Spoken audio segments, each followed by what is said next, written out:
Hey everybody, how's it going? Welcome back to another installment of Overkill Reviews, BangerTV's weekly heavy metal review show.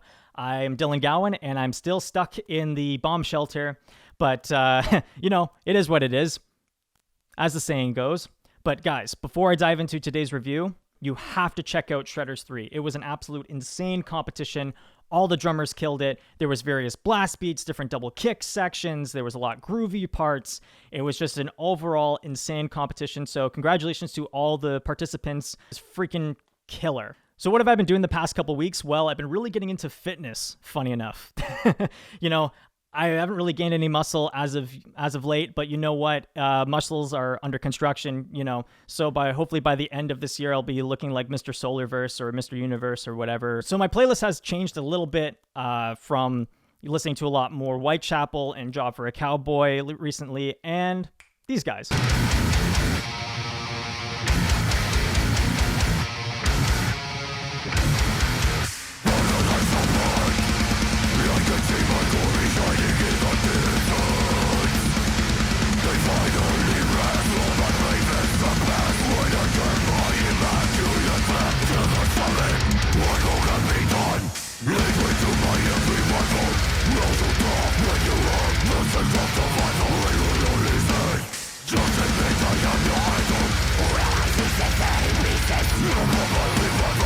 Don't worry, I'm still the prog guy.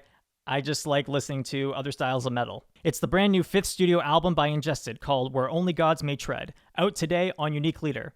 Let's talk about the band first before we dive into the review, because I gotta tell you about these guys. The group formed in 2006 in Manchester, England. They like to call it Slam Chester because, slam death metal, right? Cool. Anyways, the band has really gained popularity the past couple of years, especially with their last EP, Call of the Void, which showed them branching out as songwriters, adding a lot more atmospheric elements and more groovy sections to their songwriting. It's an EP that kind of was a little bit under everybody's radar, but it was still a very solid EP by Ingested. So I'm hoping that this new release is one that kind of continues in that direction and is more of an improvement on Call of the Void. The band has had a really consistent lineup throughout the band's inception, with the exception of their bass player Brad, who left the band last year. So for bass duties on this record, they've recruited Dominic from Ion Dissonance and The Last Felony to handle all the bass parts duties. So is this an improvement on the band's EP? Is this their best record? Let's find out. So one thing I would like to note right from the get-go is that the production on this record is excellent. The drums don't sound like Superior Drummer. The guitars don't really sound thin. They sound really thick and heavy, and the drums sound really thunderous, and they're not overly quantized. They really grab your attention from the get-go. So the production on this record is excellent. They've recruited longtime producer Christian Donaldson, who is freaking insane. He's got really good chops when it comes to engineering, and he helped do the mixing and mastering of this release. And of course, Sam Yates, who is one of the guitar players of Ingested, he helped out with the production on this release as well. So congratulations to the three of you guys, because you guys put out a really solid album. The album hits you right away with Follow the Deceiver, with this heavy chugging riff.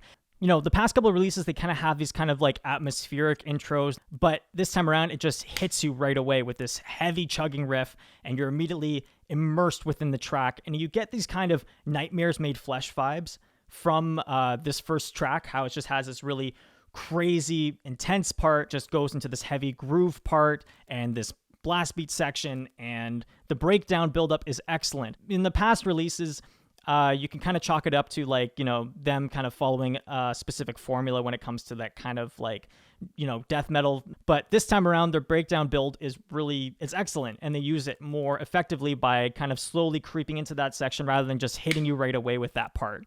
So definitely kudos to them, because their build up into those kinds of sections where it's arguably the most catchy part of the song is those breakdown parts. The way that they build into it is excellent. Again, No Half Measures is another great song that kind of follows that same intensity. But I have to admit, Lynn's playing on this record, Lynn's the drummer, is absolutely ridiculous. When you listen to No Half Measures, when you get into the 40-second part of the song, he just does this crazy double kick part, and it's just like you're listening to it going, holy crap, it's just freaking crazy how good of a drummer he is. And I was watching some live videos of him recently because I'm starting to do the heel toe technique, where is you put your heel down on the pedal and then you put your heel up. But now do that at about 200 beats per minute and then see if you can keep up, because it's insane. He's a really ridiculous player, and the parts that he's thrown into this whole record, whether it be the more kind of groovy sections later on in the record, the crazy blast beat parts, it's all excellent. So Lynn, this is probably your best. Actually, Lynn, this is your best record to date when it comes to your drum performance, because it's freaking killer on this record. Like I said, they're being a lot more experimental this time around, especially when you get into the third track. What I loved about the little breakdown part is that they add in this really kind of creepy acoustic guitar parts that goes into that breakdown section, and then they add these little kind of keyboard parts to kind of give this really eerie, ethereal kind of vibe that goes into towards the ending, which is really insane. At the halfway point of the record, you get into the more slower songs, and they favor more groove instead of intense parts that throw into their songs, especially in tracks like The List, how they have these kind of syncopated parts where the guitar and vocals are following the same rhythm pattern as the kicks. They do like like that whole section where it's like a call and response between the instruments and the vocals, and it's really, really cool how they tie that all together. That's definitely one of my favorite songs on this record. The Burden of Our Failures features the vocalist of the Acacia Strain, Vincent. Every time that he jumps into that track, it really kind of helps elevate the song. It's more not like, and here's Vincent from the Acacia Strain. Instead, they actually use his voice really effectively throughout the whole track, and him blending in with Jason's vocals really help out with that kind of calm, chanty part that is thrown in right in the middle, which is really, really cool. Again, this is more of an experimental track as opposed to previous releases, so definitely this is one that will stick in your head, that's for sure. Then we get into my second favorite song on this release, which is Another Breath, which features Kirk from Crowbar, and his voice is perfect for this track. And I think this is probably the only time that Ingested incorporated clean vocals with Jason's growling, and it's freaking killer. And the way that they tie in the intro part with Kirk's vocals and they bring it back and towards the ending is excellent. So the way that they kind of start and stop the song is really clever. And again, it's just them maturing as songwriters, and it just shows on this track that they're able to incorporate clean singing to, something that's not just like, it's just not a gimmicky thing that they're throwing in. It's actually a collaboration that works really, really well. There's not really too much negative parts of this record. There's only one track that I didn't really like, which is the Black Pill. It's not a bad song. It's just not one that's not as musically interesting as the other tracks on this record. And Dead Seraphic Form, which had a really cool music video, but again, it kind of followed the same pattern as the Black Pill. It's not great as opposed to the rest of the songs on this record. So what did I think of Ingested? Well, like I said, it's a freaking solid album. It's got killer riffs, killer drumming, awesome vocals, the production's excellent, and just everything flows really well with this record. It's definitely Ingested's best album to date, so if you're a fan of the group, you have to check it out. And also, before I forget, the artwork is absolutely killer. Seagrave is a freaking awesome artist, so you have to check it out. Showing a little bit of bias here, but I loved his artwork with Rivers of Nile and with Suffocation, so I already liked this record from the word go. But anyways, killer album. Really looking forward to seeing you guys live when when this crazy quarantine is over. So that's why I am giving this record a 4 out of 5 skulls.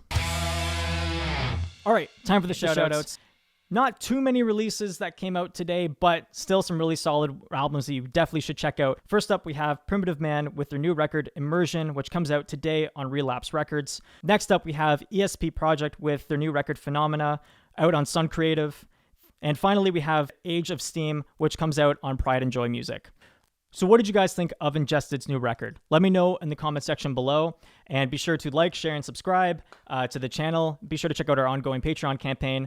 If you want to keep up to date with everything that I'm doing, in quarantine, please go to dylan.gowan. I only have an Instagram page. Soon to have Twitter and YouTube, so be sure to be on the lookout for that. Next time, I'll be talking about a prog band that I'm super stoked to talk about. So until next time, guys, see you soon.